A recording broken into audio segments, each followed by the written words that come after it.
it's your girl Bengali Black, and thank you so much for joining me on another episode of NACHO Typical Reviews, a show where I teach you how to redirect money you are already going to spend into the Black economy. So I've had a couple of questions on hashtag Blackout July, and I really wanted to take this chance to elaborate on it a little bit because I didn't get a chance to do that in my previous videos.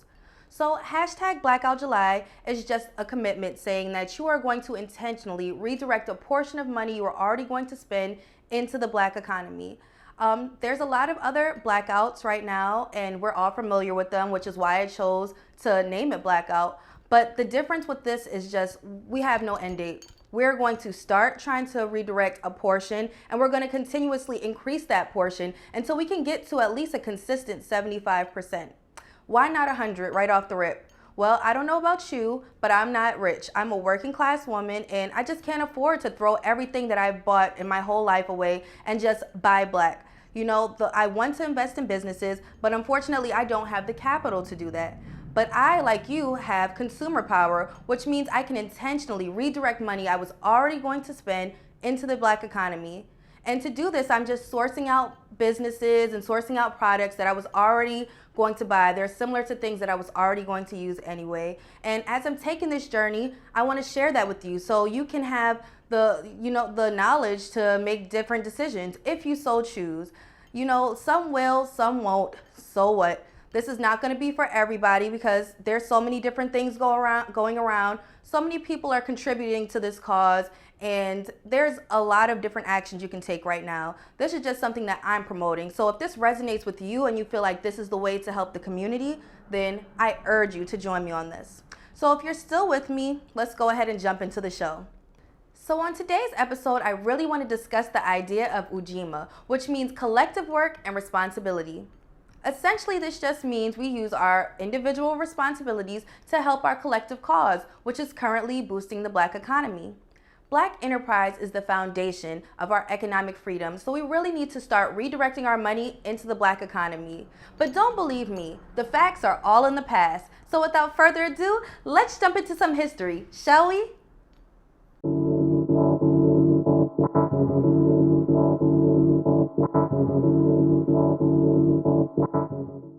In our history classes, it seems that we learn about all the golden ages, from the golden age of art to the golden age of industry. But whoever teaches us about the golden age of Black economy? Grandma used to say, if you don't know where you've been, how you gonna know where you're going? So let me catch you up to speed. In 1863, Abraham Lincoln signed the Emancipation Proclamation, freeing our ancestors from their chains. Well, kind of. Due to restrictive laws and Black codes, many of our newly freed ancestors were forced back into plantation labor. Although their lives were severely restricted, they knew that the road to freedom was through the mind, so they set up schools all over the South. These institutions were taught by free Northern and Southern teachers, some of who had formal education, but many who were self-taught. They offered knowledge to every man, woman, and child at a time when not even all whites had access to that. This system was so evolved that every Southern state revised their constitution to include the resources for their own schools. We're never credited for it, but our ancestors literally pioneered the public school system. Additionally, there was a tremendous surge in institutions dedicated to bringing our community higher education. Today, we know them as HBCUs. A generation later, in the 1900s, the illiteracy rate amongst African Americans under 40 was almost non-existent. The early 1900s were a time of revolution to our people. This newfound educational freedom created a culture of visionaries who dreamed of a better world for the American Black people. Many of them took these ideas and applied them within their own communities. Those ideas set the foundation for the emergence of several affluent Black neighborhoods. Although most of us only know about Black Wall Street, neighborhoods in New York, Washington, D.C., Chicago, Tennessee, and many other places enjoyed economic success during this time. There was a boost of Black enterprise, which increased jobs and encouraged economic and social development. So how was this all achieved in only one generation? Well, affluent Black leaders like O.W. Gurley invested his wealth into entrepreneurs who in turn created jobs for the community and created capital to invest in new businesses. This economic success drew more residents to these areas, increasing the economy and creating new streams of revenue. Our Black neighborhoods were also very sophisticated for their time. A lot of them had luxuries that weren't even afforded to all white Americans, such as home ownership and indoor plumbing. Because of segregation, the black dollar was able to circulate through the communities 36 to 100 times before ever leaving. This encouraged the rise of successful black people who in today's currency would be millionaires. So why aren't we enjoying our inherited economic success in 2020? Well, unfortunately, our new wealth became the subject of intrigue and jealousy. At the height of our economic boom, racial tensions brewed and white Americans began violently targeting us. It all spilled over in the Red Summer of 1919, when several acts of the worst terrorism to ever happen on American soil would mark the end of our golden age. At this time, we were aggressively persecuted by white supremacists who sought to eliminate us. They declared war on our neighborhoods, looting, killing, and setting fire to everything in sight. Yet they have the caucasity to call us animals, SMH. The number of black lives lost during this massacre is heavily debated, but verbal accounts report seeing hundreds of bodies being dumped into rivers and buried in fields. Unfortunately, the aftermath would see thousands of our ancestors homeless and millions of our hard-earned black dollars lost forever. Although some neighborhoods were able to rebuild after some time, we never could get back to that same glorious age. Desegregation ushered in a new world we had previously been excluded from. We immediately redirected our dollars into new horizons, sadly never again to return to the black economy. So you see, had our ancestors been allowed to thrive, you could have potentially been the heir to a huge fortune instead of living paycheck to paycheck. But fear not, together we can make something better than we ever had before. After all, it was our ancestors' ability to stick together and invest in each other that created the spike in our economic success in the first place. But in order to start investing, we have to know what's out there, right? So today I'm reviewing a visibility app dedicated to sourcing black-owned businesses and bringing it to the forefront. So guys, I think it's finally time we dive into a review. In order to implement black spending into our lives, we need to find products that are comparable to things we were already using. So I'm rating these platforms in 3 categories: overall appearance, how it looks compared to similar products I already use; accessibility, how easily can I access the content; and variety, is there a lot to choose from? Up for review, the official Black Wall Street. The official Black Wall Street is an online platform boasting the largest database to source black-owned businesses. It was founded by Brooklyn native Mandy Bowman, who after graduating from a PWI became very interested in learning more about her black history. One story that stood out to her was about the successful community of Greenwood, Oklahoma, coined by Booker T. Washington as the Negro Wall Street. As an entrepreneur who consistently saw gentrification pushing black businesses out of her New York neighborhood, she sought to revive the legacy of Black Wall Street by sourcing black-owned businesses and creating a platform to give them visibility. Alright guys, so we're going to start that review in just a second, but before we do, I have to give a quick disclaimer. I am not an advertiser, a sponsor, or an affiliate of any of the products or brands I show you on Natural Typical Reviews. I am an unbiased consumer who spent my own hard-earned black dollars on these products just to bring it to the light for our community. So first up, overall appearance. Okay, so I have the website pulled up for official Black Wall Street. However, because I'm an avid Yelp user and a lot of the times I'm on the go, I don't usually have my laptop with me. So in order to give this a really fair review, I'm gonna have to utilize this platform the same way I would utilize a Yelp, and that's on my mobile device. So I'm gonna go ahead and switch to mobile. So I had to download the app so that I can give a fair and unbiased review and let you guys know what I feel about the app, because that's primarily how most of us use these business sourcing apps on the go. First thing I see, black faces. It says ready to buy black, Bengali black. Yes, I am. So already it's letting me know like what time it is. So on the app, once again, you see a couple of spotlighted featured businesses. So if you don't necessarily know what you want, this will be a good time to kind of like filter through this, you know, just so you can see what they offer. Because honestly, I had no idea that we were so represented in so many different categories. I mean, of course, apparel, of course, beauty, but, you know, other things like car rental or childcare, you know, these are not even things that I had thought about redirecting my dollars towards. But this platform, having all of these, it really helps me, you know, see what my options are out there. And I would have never known that without having this in front of me. If you don't know this, guys, it is super hard to source black-owned businesses. And the reason why is because there's no reviews, there's no, you know, verification. It's just kind of like you're taking a shot in the dark. So a lot of the times we'll go for something that we already kind of know from like Walmart or Target. Like those are like verified places that you're like, okay, we could trust this and we're going to go that way. Or like brands that you already know. That's what they're trying to do here, is bring these to the forefront. So there's a bunch of different categories here. And as I scroll down, it's like infinite. Like I could just keep going to the bottom. And additionally, what I see, which is very similar to Yelp, the platform I normally use, is there's the listing of just featured things. Then there's the nearby things, so I can see where, like the geo tag, I guess it's called, so that I can see what's immediately near me. Accessibility.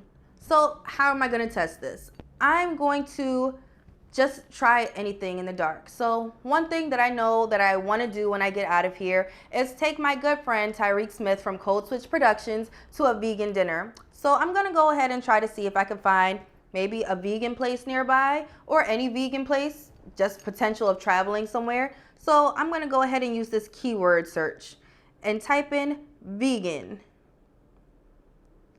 He's a vegan, not me. I just want to let y'all know I eat chicken. I eat the chicken, okay? And the fish and the fishes. But I don't eat no beef or pork, okay? Got to win yourself off the red meat. I never had it though, just for clarification. So I don't even know what it tastes like.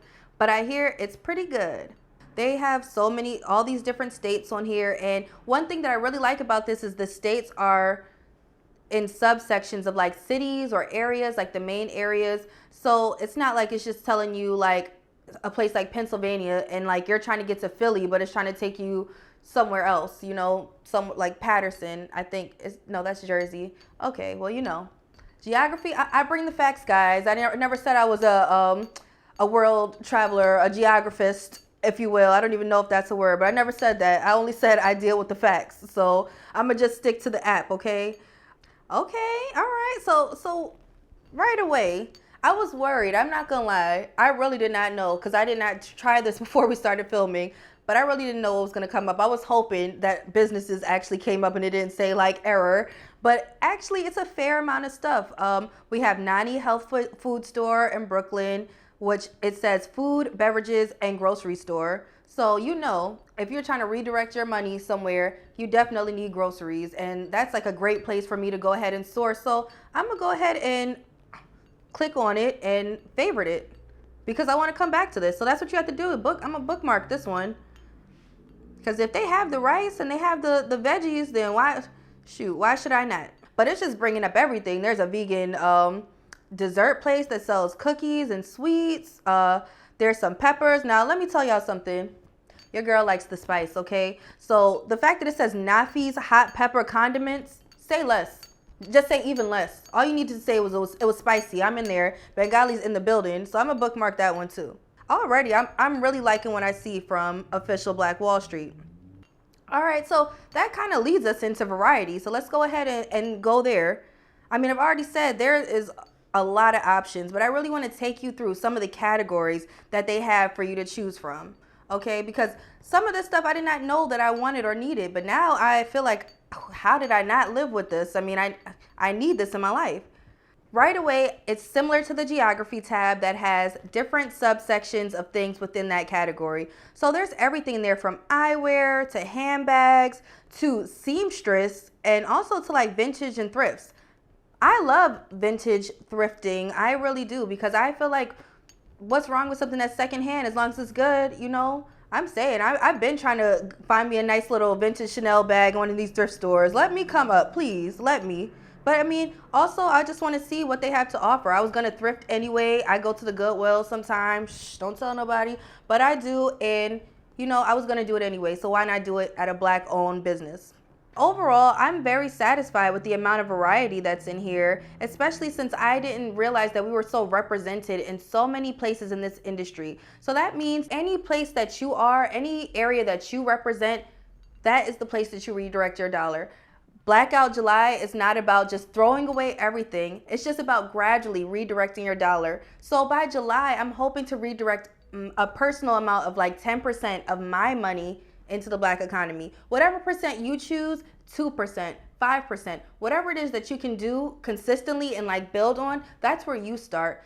My final thoughts on the Official Black Wall Street platform are, I really liked a lot about it. I loved the variety, the accessibility. I love that I was offered way more options that I initially set out to find, which I want to go ahead and note that sometimes choosing to buy black is choosing to open your world up to things you didn't even know you needed or wanted. And I was very excited to see it so represented in different categories. It's very empowering to know that there's an entire database of black businesses that are there for you.